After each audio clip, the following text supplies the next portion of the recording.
Hello and welcome to మీదను. ఇవాల్టి నుండి సంక్రాంతి పండుగ రెసిపీ స్టార్ట్ చేయబోతున్నాను. ఇవాల్టి రెసిపీ వచ్చి క్రిస్పీ అండ్ క్రంచీగా ఉండే మట్రీ. ఇవి నార్త్ సైడ్లో చాలా ఎక్కువగా చేస్తూ ఉంటారు. వాళ్ళు దీన్ని టీ టైమ్ స్నాక్ లాగా తింటూ ఉంటారు.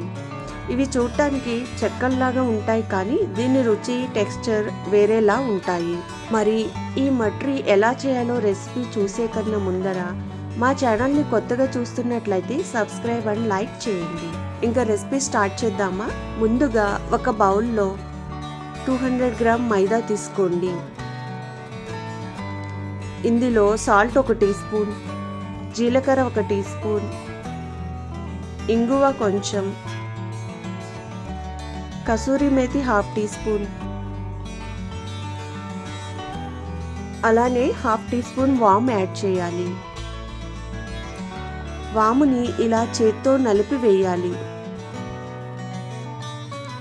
దీనిలోనే కారం 1 టీ స్పూన్,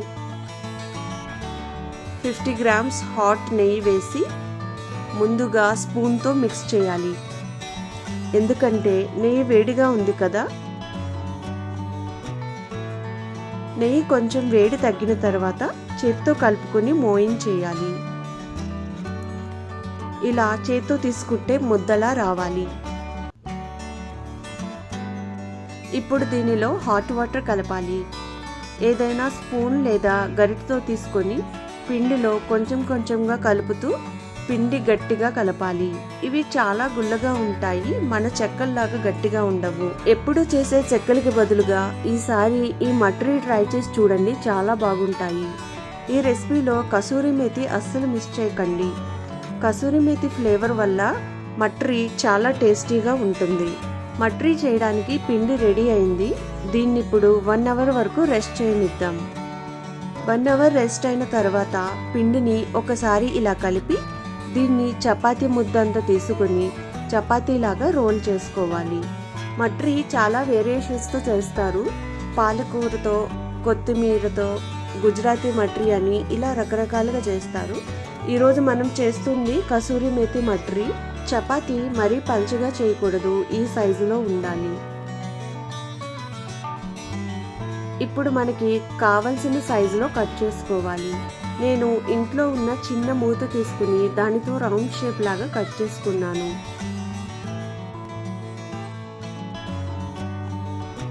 ఇలా రెడీ అయిన తర్వాత వీటిని ఫోర్క్ స్పూన్తో ఇలా పైన ప్రెస్ చేయాలి. అలా అని హోల్స్ పెట్టకూడదు, గుర్తుంచుకోండి.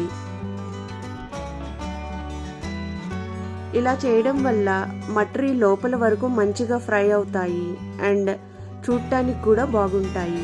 మిగిలిన పిండి కూడా తయారు చేసే లోపు ముందుగా చేసినవి ఆరిపోకుండా ఇలా మూతతో కవర్ చేసి ఉంచాలి. ఇలా అన్ని తయారు చేసి పెట్టాను. ఇప్పుడు వీటిని డీప్ ఫ్రై చేద్దాం. కడాయిలో ఆయిల్ పోసి బాగా కాగిన తర్వాత ఫ్లేమ్ని లోలో పెట్టి ఇలా మట్రీలు అన్నీ వేసేయండి. అన్నీ వేసాక ఫ్లేమ్ని మీడియంలో పెట్టి 2 వైపులా ఫ్రై చేయాలి. హై ఫ్లేమ్లో పెట్టి వేస్తే లోపల పచ్చిగా ఉండి మంచిగా వేగవని గుర్తుంచుకోండి. అంతేనండి, crispy and crunchy mathri ready అయ్యింది. వీటిని చల్లారిన తర్వాత ఒక ఎయిర్ టైట్ డబ్బాలో పెట్టి 1 మంత్ వరకు మనం తినవచ్చు. ఎప్పుడు చేసే చెక్కలకి బదులుగా ఈసారి ఈ మట్రీ ట్రై చేసి చూడండి, చాలా బాగుంటాయి. మా వీడియోస్ ముందుగా మీకు చేరాలంటే పక్కనే ఉన్న బెల్ ఐకాన్ ప్రెస్ చేయండి. Thanks for watching our videos. Please support our channel to reach our first goal.